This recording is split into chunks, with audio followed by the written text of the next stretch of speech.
Here we go. So I'm going to give you guys a few final thoughts about this album. I guess the first one, the most obvious one to me that really came through upon this last set of re-listenings, this album totally captures a live, proper folk set. Yeah.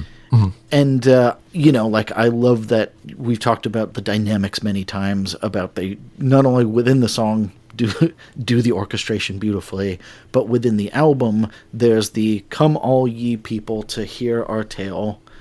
Then there's a ballad. Then there's some story songs. Then there's some grooving. Then there's some larks reeling and jigging, and then we've come off with a heavy song and a closing ballad and whatever. There's just such a good arc to the whole set, and it's a set. I wish a folk set was like this. Anytime I've seen folk music, it's been in the pub, and there's been far too many musicians all fighting over their bit to do. It's not like this at all. This is how it should be, obviously. But there we go. So this is the best version of that. Oh my God! And it's maybe that's the point. Is maybe this is an aspiration for all you folksters out there of this is how you more like this, please. Yeah, more like this. And genuinely, I think this is how you had such a good dynamic arc to it. And if you're we're going to do a 45-minute set, this is some good beats to hit. Yeah. Nick and I have talked an awful lot about the lost art of composing an album, because nowadays, technology affects how we have experienced music. Every decade has changed in the last 100 years or more. Now we kind of listen to things track by track or on shuffle. I think that there was more thought put into how you compose an album in those days. Right. And this clearly is a result of that. And it's great. Like you said, it takes us on a really good journey. Yeah, even if you get a full album from someone, there's no time constraint. You're not stuck to 75 minutes on a CD. You're not stuck to 30 to 45 per side of a vinyl. There is that arc there that you really need to experience if you want a full story in an album. Yeah. And I think this just has that perfect you can hear, because it's two pretty distinct halves on this album, that they do a little 4-song set. We all go to the bar, wet our whistles, and come back for the second 20-minute set. And I think again it feels like you're watching a live band. And I think related to that, I love the idea of folk as a genre, because it's that different bands or artists could make the songs their own, and in the sense that folk is not the words on the page, it's the telling of the tale. Yes. And obviously they just blasted these songs to the stratosphere in terms of how they told this tale. Yeah, I think it's testament to the freedom of being able to record an album in a studio, not being pressed for time and things like that. But also the testament of just the solidity of the band itself. How darn good they are together to be able to create something so cohesive, even with all of that time. Some other bands can't put out something like this. With such perfection. And they only had a year and a half to do 3 albums, so they really put in their that's elbow prolific. grease. Yeah, they were clearly bursting at the gills with getting just this material out there, and they petered out because of the accident. Who knows how much longer they would have had without the accident. It's hard to know, but there was clearly something there, some catalyst that they had to produce a specific product or specific products over this span of time. And we're all the better for it. They're fairly legendary at this point. I think sometimes when you have that, when it clicks with a band or with any group of creative people, there's that sense of, we have to ride this creative pony as far as we can, because it's gelling, and that doesn't happen that often. So you have to take advantage of that. You have to let that be productive. You have to let whatever the universe is bringing you have to let it come out. And then eventually you're beating a dead horse. After that creative pony has died, and that's where you get year 6 of Talk Till to Me. You either get a high horse or a dead horse. You can lead it to water, but you can't make it drink because it's dead. It's dead. No, and I guess that brings us to my thoughts on how this album was actually received. This album itself, in terms of commercially, only got to gold, and that's circa 2024, 3, whatever. Oh, wow. So it did well, did a brisk trade. Fairport Convention are a name within the world of folk rock, Richard Thompson himself will actually have a pretty good solo career. Yeah. But this version of the band, as we said many times, crumbles right after this album. Crumbles right away.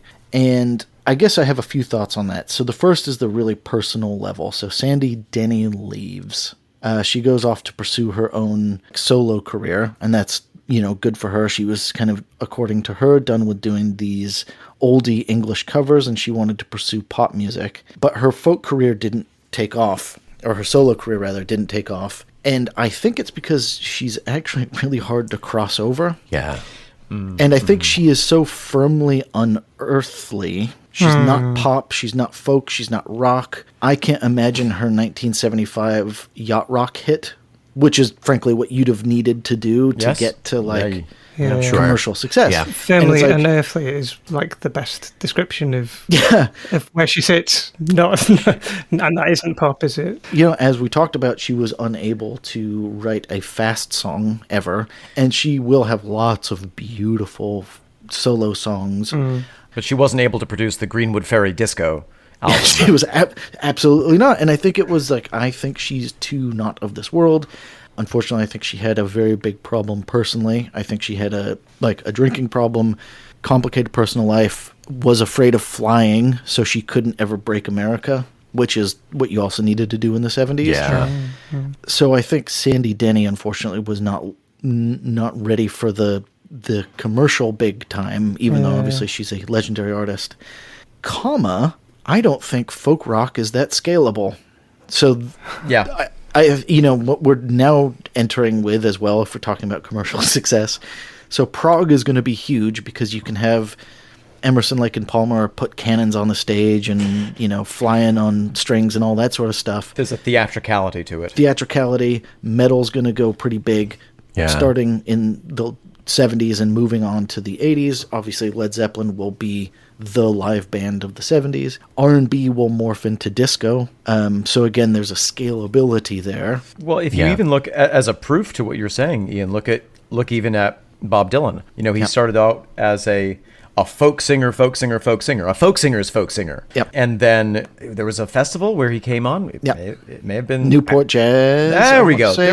Or He brought out the electric guitar, and half of his fan base rebelled. But I think that was, in some ways, a very calculated move, that he knew that he had to go electric in order to do the next thing. And I think that's, again, and I throw no aspersions, but I think the late 1960s folk scene, I think they would hold on to you as the folk artist, the traditional folk artist. Yes. But if you are going to try and fly, you will lose a lot of your early fan base. Absolutely. Yeah. / they're very unforgiving, these folk fans, these aren't brutal folk heads. But no, I think the other thing with that is this version of this band succeeds because they do trad English folk with a fun 60s twist. Yeah. I was like, I actually don't know for this band specifically how they could scale up to some sort of commercial whatever without losing the true essence. Yeah. You can see that tension between the folk roots and the commercial success in the Rolling Stone Review. That's just a quote here.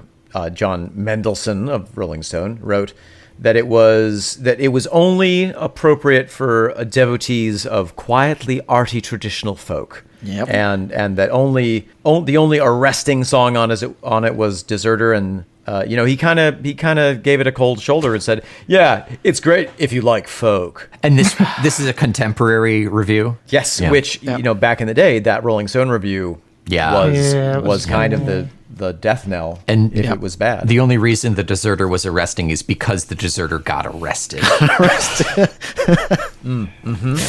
Yeah, very, very literal, these Rolling Stones.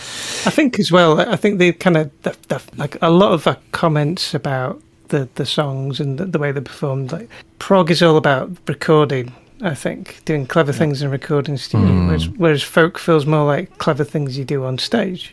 Yeah, interesting. Telling the story to people who have a pint in hand and ready to listen, and you're engaging with an audience who's in front of you rather than one that's got their cans on. Yeah. Yep. On a smaller scale, but I see an interesting comparison to actually very early Tull. Their original guitarist, Mick Abrams, didn't fly, wanted to be more independently creative, and wanted to stay blues jazz. So he left after the first album and created Bloodwind Pig. And who's heard of Bloodwind Pig? Just the people who listen to Jethro Tull.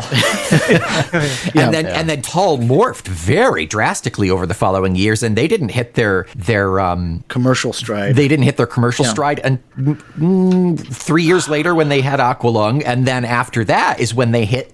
Well, they dabbled in their folk sound for a couple of years, and 3 years later was 4 styles of music later. yes, and then they hit synth. So Right. Yep. Whereas Bloodwind Pig, all their albums sound the same, I think. yeah. Yeah. Bloodwind Pig, Summer Day. Used to play it in my old band. Oh, really? There you go. All right, everybody, stop and listen to "Summer Day" by Bloodwind Pig. No, and so I think that's kind of synthesizing my final verdict is this album is definitely for people who like beautiful music, beautiful things.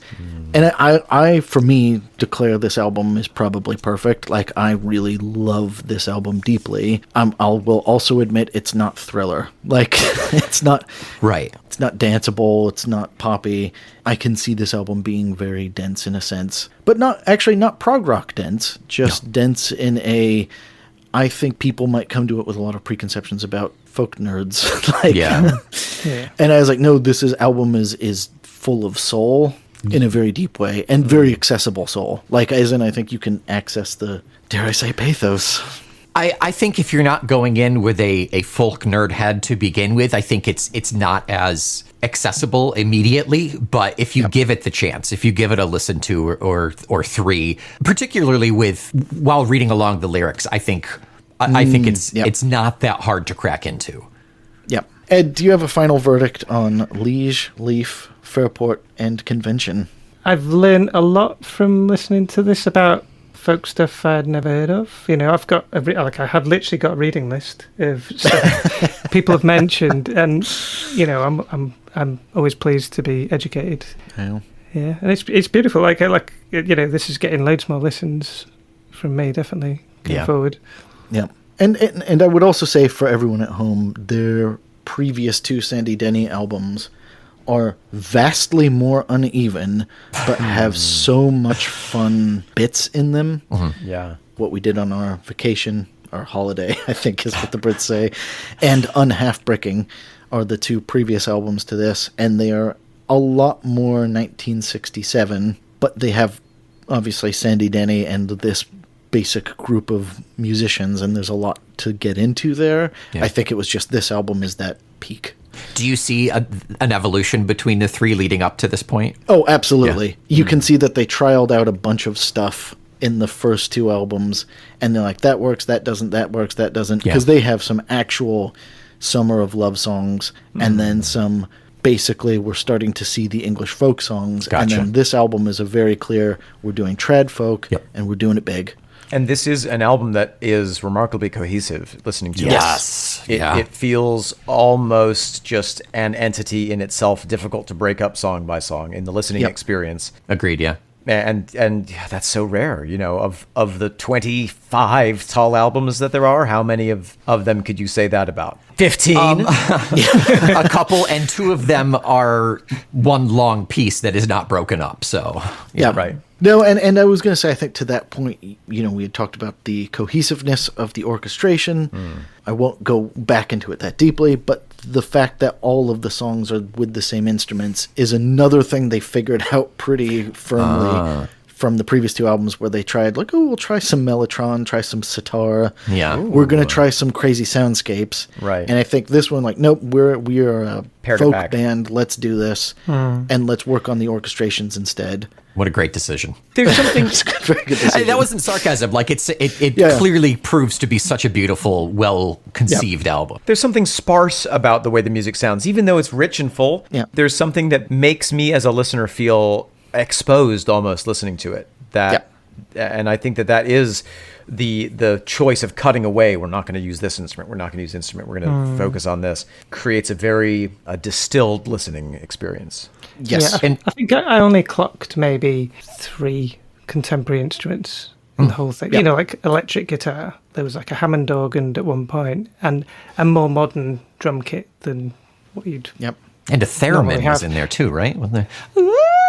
Oh yeah.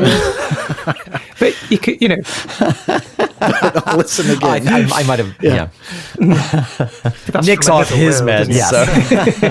A theremin told me I was going to kill my lover, so I killed the theremin. So that's all I got for Fairport Convention. Beautifully done. Lovely. Lovely. Thank you all for exposing us to this album. This was a new one for me. I'd been really peripherally aware of Fairport Convention, but this has been such a fun exploration of the bands at this moment in time. Likewise. Yeah. Could not agree Yeah, more. great choice, Rick. Great I'm choice. happy to have been joined by all of you. Ed Thomas, Thank you, Ian. Omen Sade, It's great to be here, to have been here, and to be being here in the future. Let me take that again. Let me take that again. Okay, go. Thanks, Ian. Thank you, Omen. And Nick McGill. A pleasure, as always, gentlemen. What a great chat to have. That was wonderful. I have been your host, Ian Prize. Find us on ProgFrog Pod. If you have any longer thoughts, queries, or questions, helloprogfrog@gmail.com. As always, rate us wherever you're listening to us. This has been a sort of young person's guide to prog rock, but also joined by the Feckless Momes. Lads, anything you want to say? We have a podcast called Talk Tall to Me, as if you couldn't tell already. If you want to hear every single Jethro Tull song talked about in excruciating detail, come along for a death march that has taken us into now its 6th year. That's right. Wow. Look up the Feckless Momes. Nick, what is our podcast called? Talk Tull to Me.